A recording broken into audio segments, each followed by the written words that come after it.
Événement sur 01net TV après la Surface Pro, voilà que déboule enfin le nouveau PC signé Microsoft, la Surface Book.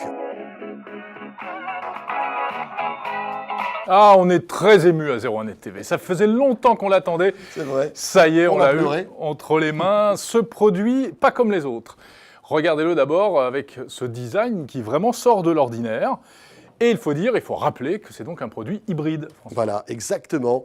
C'est à la fois un PC et une tablette. Même si les experts de chez Microsoft nous disent qu'à 80% du temps, on s'en servira comme un PC et aux 20% restants pour une tablette. Alors un écran de 13,5 pouces avec la technologie Pixel Sense et une résolution, une définition assez peu ordinaire, 3000 par 2000, ce qui nous fait du 267 ppp et ça, tenez-vous bien, eh bien c'est impressionnant. Ça arrache les rétines, les amis. Pour vous donner un ordre d'idée, c'est meilleur que les écrans Retina des MacBooks, tout simplement. Le point fort aussi, c'est le stylet sur ce produit, car grâce au stylet, eh bien, on va pouvoir profiter vraiment de l'aspect tactile et y compris utiliser plus facilement des logiciels Windows qui ne sont pas faits au départ pour les tablettes. Voilà, c'était déjà le cas avec la Surface Pro. Hein, si vous avez déjà testé le stylet de la Surface Pro, eh bien voilà, il y a le même sur cette Surface Book qui permet, tu le disais, de travailler, de pouvoir dessiner, etc.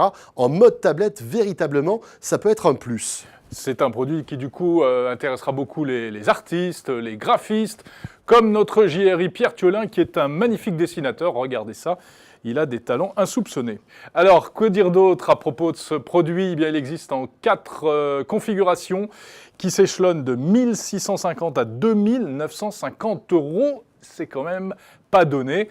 Pour ce prix-là, enfin pour les 4 configs, vous avez le stylet qui est fourni et une housse qui est offerte. C'est la moindre des choses. Évidemment, ça tourne sous Windows 10, hein, donc c'est un vrai PC, ce qui veut dire que vous pouvez malgré tout jouer avec cette machine, non pas en pleine résolution, hein, avec cette résolution de 3000 par 2000, et effectivement, vous ne pourrez pas faire tourner des jeux très évolués, mais en revanche, en 720p ou en 1080p, on a fait des tests au labo 01net, là, pas de souci, les derniers jeux tournent. Alors à noter qu'il y a un processeur graphique en plus du processeur principal à partir de la deuxième version, c'est-à-dire à partir de la version à 2000 €. Voilà, et c'est du Nvidia, donc c'est pour ça qu'on a des performances 3D assez intéressantes. L'autonomie annoncée est d'une 12aine d'heures pour l'ensemble et d'environ 3 heures pour la tablette. Et à l'intérieur de la tablette, en fait, on a un quart de la batterie. Donc si vous l'enlevez, évidemment, elle ne va pas s'éteindre. En revanche, on est un petit peu déçu par cette autonomie, qui est annoncée donc à 12 heures par Microsoft. Mais les premiers tests qu'on a faits ici à 01net sont moins bons, hein, Jérôme. On serait plutôt aux alentours de 9 à 10 heures selon les premiers tests du labo, à confirmer prochainement et à lire sur 01net.com. Vous savez qu'on analyse tout ici à 01net, même le bruit de cet ordi, et finalement, il n'y a pas de souci. Lorsqu'il est au repos, on est aux alentours des 30 décibels, donc ça va, on l'entend pas. Et lorsqu'il commence à chauffer, si par exemple vous jouez, ou si vous faites des tâches un petit peu costauds, là on est à 35 dB, ce qui est totalement dans la moyenne. Alors les points forts de cette Surface Book, eh bien c'est le concept. Un concept qui, moi, me séduit beaucoup, c'est-à-dire qu'à la fois, on a un vrai PC, et là, on a un vrai PC, c'est-à-dire qu'on a des performances, si on prend le haut de gamme, qui sont très fortes, et on a aussi tout le confort d'une tablette. On débranche le clavier et on a une tablette avec un stylet. On ne l'a pas dit, François, mais la connectivité, elle est presque bien, on va dire. On a 2 ports USB, on a un lecteur de carte mémoire SD. En revanche, on n'a pas de port Ethernet. Non, alors le port, vous pouvez brancher évidemment un câble Ethernet, mais il vous faut l'adaptateur USB qui va bien. Moi, j'ai adoré l'écran. Il m'a bluffé. C'est clairement un point fort, cet écran.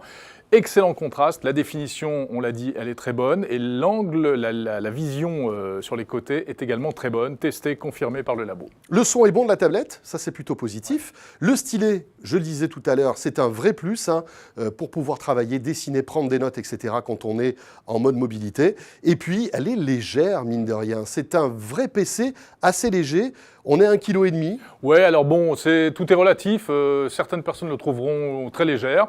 C'est notre cas. D'autres trouvent que c'est encore un peu lourd. Disons que dans un sac à dos, ça va, ça passe. Si maintenant vous la tenez comme ça, à bout le bras, tout au long de la journée, peut-être un petit peu plus lourd. C'est complètement dans la moyenne. C'est comparable à d'autres appareils du même genre. Malheureusement, tout n'est pas parfait sur cette Surface Book, à commencer par l'autonomie en mode tablette. Et oui, puisqu'on se prive de 75% de l'autonomie qui est dans le clavier, eh bien forcément, on a une autonomie réduite de 3 heures seulement, ce qui fait pas le figure par rapport aux iPads ou aux autres tablettes sous Android.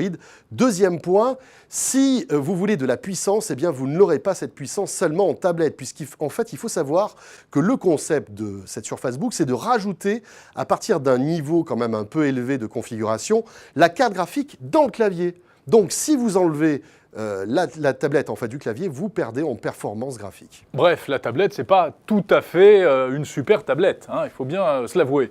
Moi, au niveau point faible, j'ai pas trop aimé le clavier, que je trouve un peu petit, mais bon, ça c'est la contrainte. Le pavé tactile m'a un peu déçu également, je trouve qu'il glisse pas très bien, il clique pas très bien.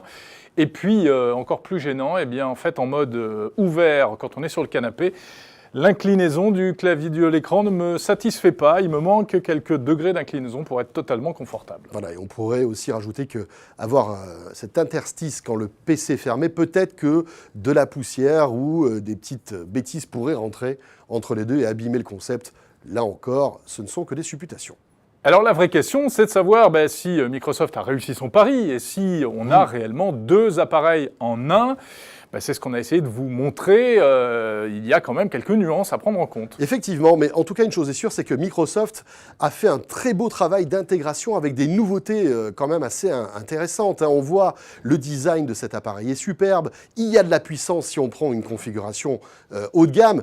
Le problème principal, c'est le prix en fait, de cette Surface Book, c'est-à-dire que ça commence à plus de 1 600 € pour monter jusqu'à 3 000 €. Finalement, si on compare la version haut de gamme qui est à 3 000 €, on trouve du côté de la concurrence des configurations qui vont être équivalentes, mais qui vont être beaucoup moins chères. C'est le principal problème de cette Surface Book. Ah oui, François, à titre de comparaison, un MacBook Pro 15 pouces Retina, donc 15 pouces plus grand, il est à moins de 3 000 €. Voilà, mais c'est un peu comme une voiture du sport, tu sais, si tu craques sur le design et le concept, tu es prêt à mettre le prix. C'est peut-être le cas pour cette Surface Book.